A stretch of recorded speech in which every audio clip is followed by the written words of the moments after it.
প্রতিটা মেয়ের স্বপ্ন একখানা সংসারের, যেটা কুঁড়ে ঘর হোক কিংবা অট্টালিকায়, সেথায় নানান রং সাজবে ঘরখানা।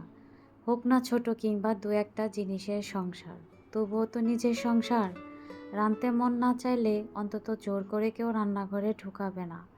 কিছু একটা দিয়ে খাওয়া চালিয়ে দেওয়ায় যে শান্তি, তা হোক প্রতিটা মেয়ের জীবনে। হ্যালো এভরিওয়ান, আসসালামু আলাইকুম। কি অবস্থা সবার? কেমন আছেন সবাই? আশা করি কাছে দূরে যে যেখান থেকে আমার ভিডিওটি দেখছেন অথবা শুনছেন, সবাই মহান আল্লাহর রহমতে ভালো আছেন, সুস্থ আছেন, নিরাপদে আছেন। আলহামদুলিল্লাহ, আমরাও আপনাদের দোয়ায় আল্লাহর রহমতে ভালো আছি। সবাইকে ওয়েলকাম করছি আমার চ্যানেলের নতুন আরও একটি ব্লগ ভিডিও দেখার জন্য। ভিডিও শুরুতে আপনাদের সবার কাছে একটা অনুরোধ রইল, ভিডিওটি ভালো লেগে থাকলে প্লিজ একটা লাইক দিয়ে ফুল ভিডিওটি কন্টিনিউ করবেন। আপনার ছোট্ট একটি লাইক আমার জন্য খুবই গুরুত্বপূর্ণ। ভিডিওটি প্লিজ কেউ টেনে টেনে অথবা স্কিপ করে দেখবেন না। সকালবেলার নাস্তা হচ্ছে রুটি আলু ভাজি।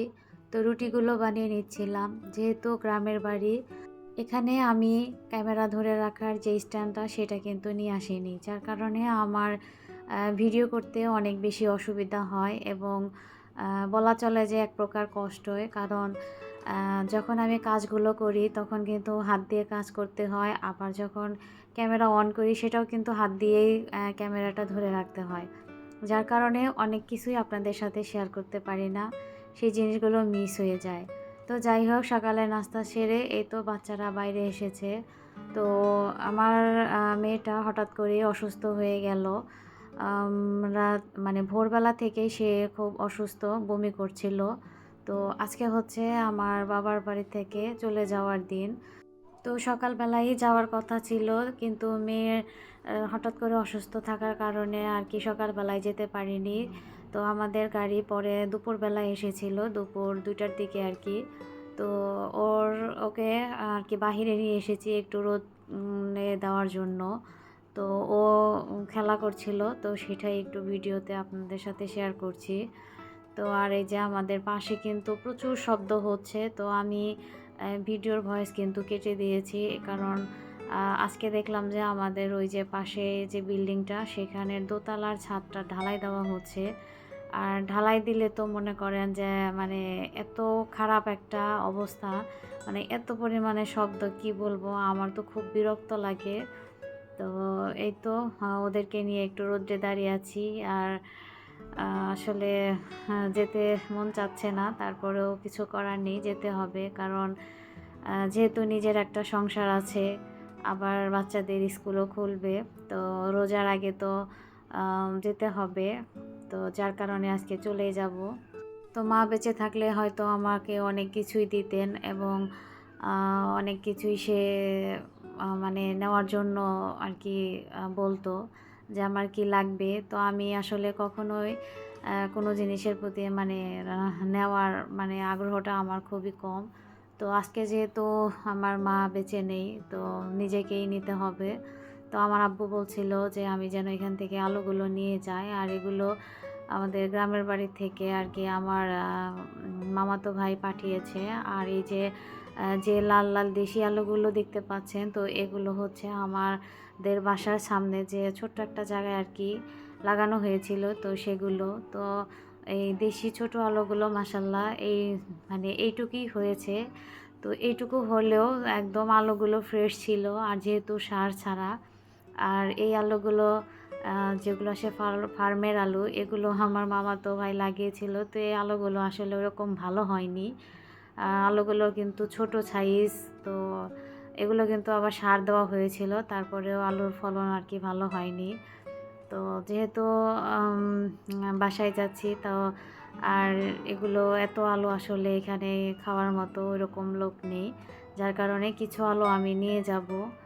আর ছোটোবেলায় আমার আলু অনেক বেশি প্রিয় ছিল, দেখা যেত যে প্রতিদিনই আলু দিয়ে কিছু না কিছু করা লাগতো, আমার খুব ভালো লাগতো। কিন্তু আসলে বয়স বাড়ার সাথে সাথে মুখের অনেকটা পরিবর্তন হয়ে গেছে, এখন আর আগের মতো এত আলু ভালো লাগে না খেতে। হয়তো একটা দুটোও খেতে ইচ্ছে করে, তার বেশি কিন্তু এখন আর আলু সেই খেতে পারি না। তো আমার মা সব সময় বলতো যে আমার কথা, যে আমি আলু খুব পছন্দ করি।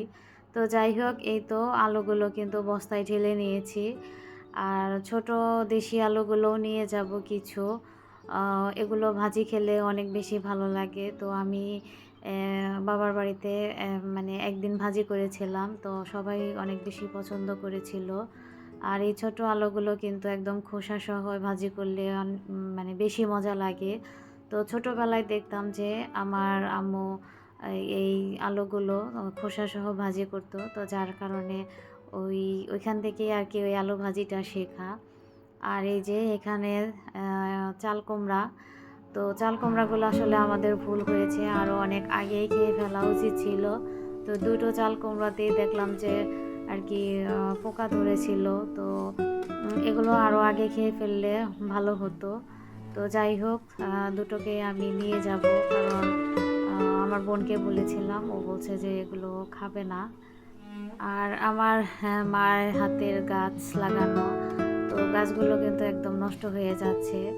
তো আসলে যার হাতের জিনিস সে যদি না থাকে, তো জিনিসগুলো দেখা যায় আস্তে আস্তে কিন্তু নষ্ট হয়ে যায়। তো এই তো ব্যাগ ট্যাগ গুছিয়ে নিয়েছি, তো এখন আমাদের গাড়ি চলে আসছে। তো আমি এই তো বিসমিল্লাহ বলে বাড়ি থেকে বের হয়ে যাচ্ছি।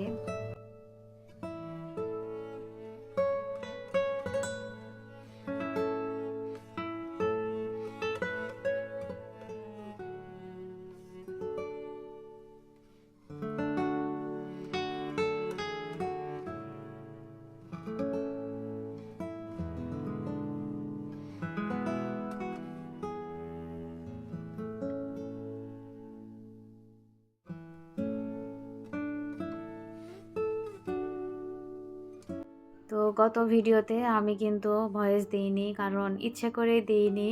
কারণ আমি চেয়েছিলাম যে ভিডিওতে যে ভয়েসটা আছে সেটাই থাক। কারণ ওই ভয়েসটা মানে ওই ভিডিওটা আমার একটা স্মৃতি হিসেবে আমার ইউটিউবে থাকবে। কারণ হচ্ছে যে আমার মায়ের ছাদ বাগানটা উনি যে যত্ন করে আর কি তৈরি করেছিলেন, ওনার হাতের লাগানো গাছ, ফুল, মানে সবজি যাই আছে না কেন, তো এই জিনিসগুলো কিন্তু আগামী 6-7 মাস পর আর থাকবে না।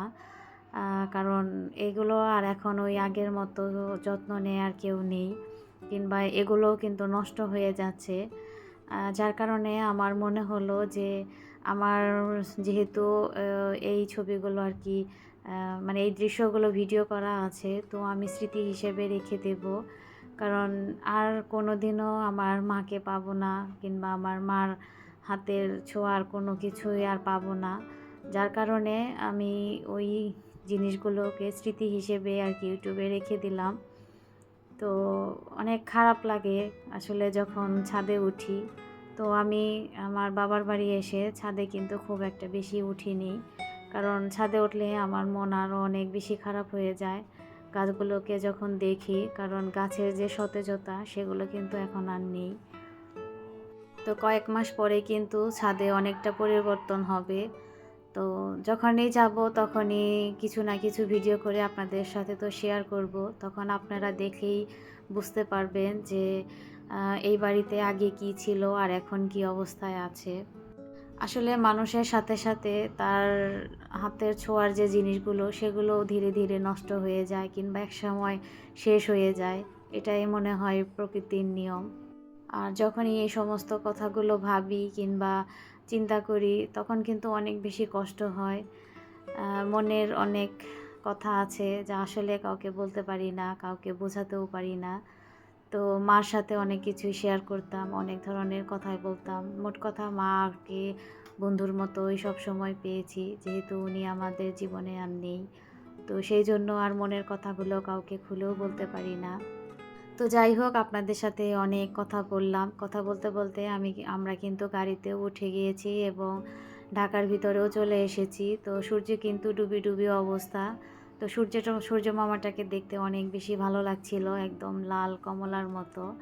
তো মানে লাল, হলুদ, অরেঞ্জের মতোই আর কি লাগছিল। আর এত বেশি টায়ার্ড ছিলাম আমি, মানে আমার প্রচুর মাথা ব্যথা ছিল। আর এই যে আমার ছোট বাচ্চাটাও অনেক দুর্বল ছিল, যেহেতু ও অসুস্থ। তো ও কিন্তু গাড়িতে ওঠার সাথে সাথেই ঘুমিয়ে পড়েছিল। তো মুখ চোখ একদম শুকিয়ে গিয়েছিল, কারণ সে কিছুই খেতে পারছিল না, আর বমি করলে তো অনেক বেশি খারাপ লাগে। তো যাই হোক, আমি একদম ভিডিও শেষ পর্যায়ে চলে এসেছি। আজকে বিদায় নিচ্ছি, ফিরে আসবো আগামীতে নতুন কোনো ব্লগ ভিডিও নিয়ে। সেই পর্যন্ত আপনারা অনেক বেশি ভালো থাকবেন, সুস্থ থাকবেন, নিরাপদে থাকবেন এবং আমার পরিবারের জন্য দোয়া করবেন। আল্লাহ হাফেজ।